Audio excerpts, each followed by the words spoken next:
Hello, good morning guys. Ito na po yung pusang inabanto na po ng kanyang nanay. Kasi wala na pong gatas yung kanyang suso. Pinapasuso ko lang pamamagitan nito. Medyo lumakas-lakas na po siya kahapon ay parang mamamatay na po. Ngayon, yung ginawa ko may isang pusa. Yung isang pusa po namin na orange ay pumunta po dito sa kanyang higaan kasi po meron siyang heater. Ngayon ang ginawa ko, linagay ko yung kamay niya, tinabi ko sa kanya para kunwari meron po siyang nanay. Iyan, tulog na po sila. Hindi na siya umingit. Saka yung pusa hindi naman po siya galit, kaya pinabayaan ko na lang siya tumabi para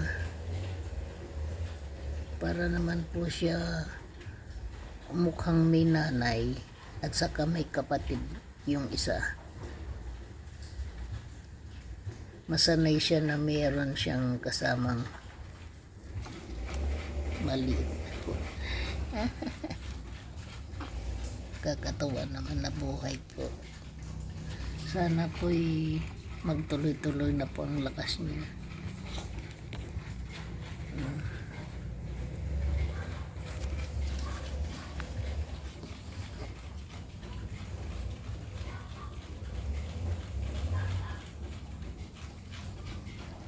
Kaya lang po guys, yung kanyang mata, ewan ko, parang namamaga.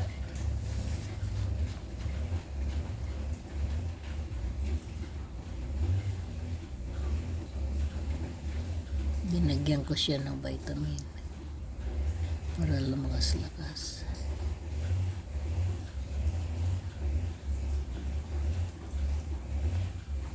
That's all for today guys. Update sa pusa na maliit.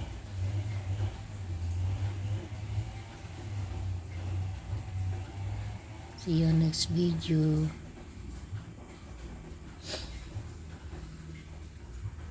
This is Maha for today's video. Have a good day. I love you all.